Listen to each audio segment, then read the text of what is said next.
అమ్మా!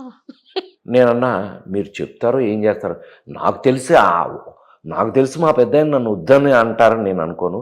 కానీ నాకు సరిపోయే క్యారెక్టర్ ఉండాలి కదా! మీరు ఏదైనా ప్రిపేర్ అవ్వండి మెంటల్‌గా అది ఇది" అని వాళ్ళని విపరీతంగా ప్రెషర్ పెట్టేశాను నేను. అప్పటికే నేను హైలీ సక్సెస్‌ఫుల్ హీరోని. అవును సార్. అవును. ఏంటి బోలెడన్ని our super hits super hits ఇప్పటికే. చేసేసిన అవును సార్. హీరోని నేను. అవును సార్. అయితే నేను అడుగుతున్న దానికి వాళ్ళు ఏమనుకున్నారో ఏంటో నాకు తెలీదు.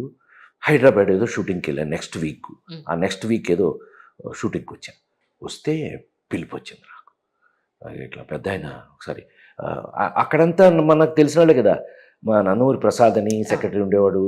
వీళ్ళందరూ ఉండేవాళ్ళు. చుట్టూ ఎవరో ఒకళ్ళు ఉండేవాళ్ళు. వాళ్ళు ఫోన్ చేశారు. "ఏయ్! పెద్దాయన అడుగుతున్నాడు ఏంటి నువ్వు ఎక్కడున్నావు హైదరాబాద్?" "నేను హైదరాబాద్ రేపు వస్తున్నాను." "నువ్వు ఎప్పుడు వస్తున్నావో తెలీదు వచ్చి కలువు ఆయన్ని." హ్మ్. ఆయన అడుగుతున్నారు పెద్దాయన అడుగుతాం. ఆహా! మనం హైదరాబాద్ వస్తే పొద్దున్నే 3కి ప్రసాద్ ఎలా ఉన్నారు? ఏంటి? బావుందా? అంతా బావుందని కింద ఆయన జ్యోతిచిత్రలో, సితార్‌లో ఆయన భలే చూసేవారు. అందులోంచి నా బొమ్మలు ఏమైనా ఉంటే తీసి అక్కడ పెట్టి ఆ! చూసి, అయ్యా నేను అవును. బాపు గారు చెప్పారు. బాపు గారు చెప్పారు మీకేదో మన సినిమాలో యాక్ట్ చేయాలి. అవును నిజమే. మనం కలిసి నటించలేదు. చేద్దాం. తప్పకుండా చేద్దాం. మరి వారేదో అంటున్నారు. వారితో డిస్కస్ చేయండి మీరు. లక్కీగా బాపు గారాళ్ళొచ్చారు. హ్మ్. లోపలికి పిలిచి, "ఏంటి మరి మనవాడు ఏదో నాతో యాక్ట్ చేస్తారని అంటున్నారు." వారిని నేనంటాను, "ఆ 'సరిహద్దు రాజు' అది ఉందండి.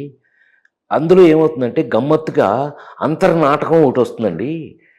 అందులో అంతర్కథ వస్తుంది. ఆ రాజు రాసింది ఆ! 'నల దమయంతి.' ఓహో! 'నల దమయంతి' సాంగ్ ఒకటి పెట్టారు. హ్మ్. అది కూడా వస్తుంది.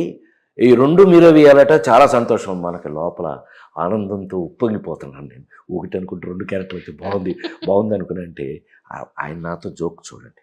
ఆ! బయలుదేరదామా? రైట్ బయలుదేరతారా? చాలా సంతోషం. నమస్కారం. హ్మ్. చూడు ప్రసాద్ మీరు పని చేయండి. దమయంతిని ఎవరో ఒకళ్ళు మీరే తెచ్చుకోండి. అయ్యో!